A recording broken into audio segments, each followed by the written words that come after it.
All right. Uh, Thought I would do some videos geared to my book, Entanglements, A System of Philosophy. um, First system of philosophy since who knows when. Perhaps Samuel Alexander's Space, Time, and Deity of 1920. Um, at any rate, I'm not sure that's true. I'm sure people have tried here and there in the meantime. Um, Now, one thing is, it's hard to do a project like this with a good conscience at this point in intellectual history. Uh, in a way, there's been a lot of rejection of the possibility or usefulness of philosophy, in particular by philosophers. And I was exposed to a lot of this, having been a student of Richard Rorty's. And he argued that philosophy was over, and he appealed to figures such as, or at least metaphysics, let's say, was over. He appealed to figures such as Wittgenstein, Heidegger, Derrida. Plenty of authority for this one. Try the positivists, Carnap. Everyone everywhere was suspicious of the projects, the grand projects, the 19th century systematic projects of philosophy. And I think those suspicions were, to some extent, well-founded. Nevertheless, I must say that I don't think philosophy is over. I'd hate to see it be over because I love philosophy. And in a way, one goal of this project is to sort of reopen the great questions of philosophy with a chastened but good conscience, I suppose.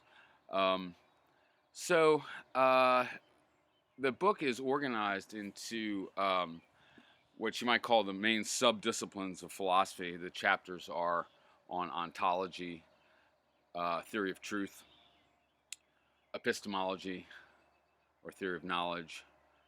The second half of the book is what we call axiology, or value theory, ethics, aesthetics, and political philosophy.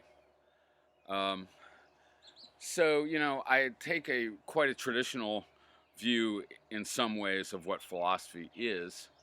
Uh, I say it's an attempt to elucidate what we might call ultimate values in all these dimensions of value. So I would think of truth in that light, maybe reality. I don't know if that's a value or not exactly, but it serves as a value in many a discourse, let's say. Um, Knowledge,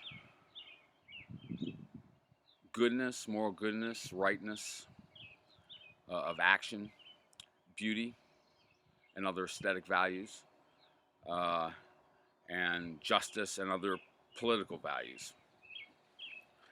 So, my view is that philosophy is the attempt to explain or shed light upon the status of those values.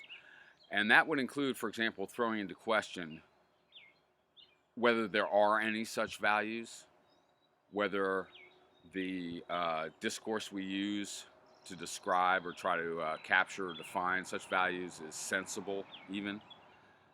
Whether there are any such questions, we might say, as the ultimate questions.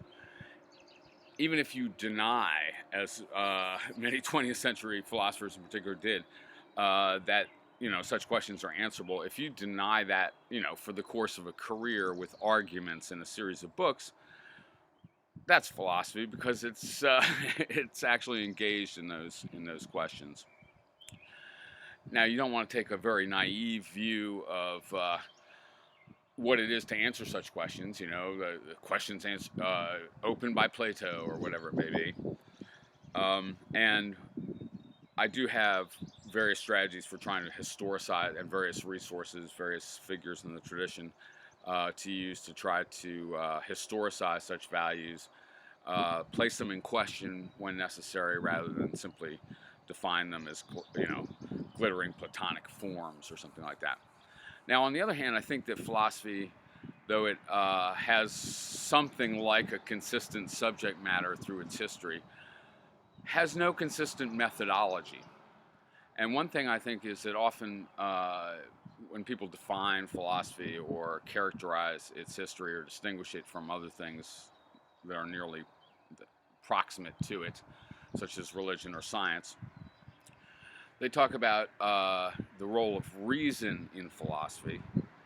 Uh, they maybe describe philosophy as the rational attempt to address certain questions, such as those I just mentioned. Um, I think that's overly. I'd say the history of philosophy is richer than that, and reason is whatever the heck reason is. It's a difficult question, actually. It's only one among the quiver of arrows in the philosophical arsenal. All right. So, for example, really the thing starts in poetry, in the fragments of Heraclitus, for example, or in the poetry of Parmenides. It has rational elements. It has aesthetic elements. It's highly emotionally charged in its way and things like that. In Plato as well, you have loads of rational argumentation. You also have myths, quite poetic flourishes, moments of drama and comedy and so on. Or I look at the text of Pascal or the text of Emerson. All right, these are heroes of mine, in the book, and they're not like Kant, let's say, or Hume. These are rigorous reasoners. That's part of philosophy. That's an important part of philosophy, and I hope that in the book I provide rafts of rational argumentation, but I hope I also explore or affirm some of the limits of reason and some of the alternative forms of philosophical writing, like say Schwung's stories or Kierkegaard's novels and personae and so on. I mean, it's a pretty rich terrain, and it's more than just like serial deductions. All right. Now, just to say a little bit about what I endorse in this thing, I'm posing as a defender of the real world. If that's good enough for you. And, so it's a form of realism. My view, this is one thing I could say, is that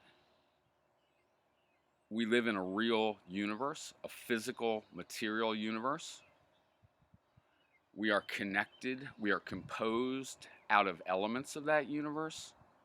Right? We are sustained within that universe.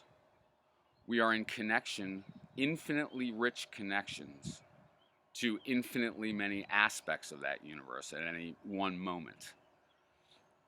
Right? We are constituted by our relations to other things, and other things are constituted by their relations to one another, including us. We are not fully distinct from our environments.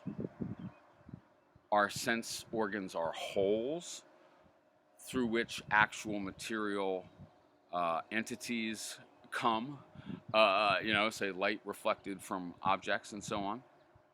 And that compromises the integrity of us at each moment and makes us more unique, or differentiates or individuates us at each moment. A couple things I do in here. I attack relentlessly what I might call representational theory of mind, or sense data theory is one form this is taken. Phenomenology. I think that separates us from the world in an invidious way.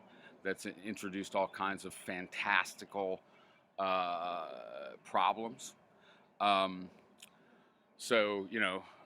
representationalism, Schopenhauer's, the empiricist Hume, the rationalist Descartes all agree on this idea, the idea that we're acquainted with our own sense data.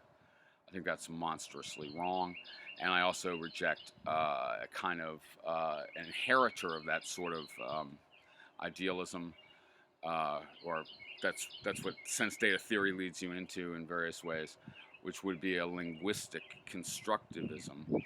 I think there's much truth in that. I did study under some of the people who really endorsed that famously, Stanley Fish and Richard Rorty specifically. But I think that's limited. I think we should help ourselves to the real world in which we are all the time embedded and by which we are constituted. Belly up to the smorgasbord, man. We are not merely acquainted with our own words or with our own images. All right, we live in a real universe, man. We are creatures in that universe. All right, I guess that's the intro, and we'll go on to talk about ontology in the next video. Lovely here out here in New York Springs in the spring, although it's a cool, gray day.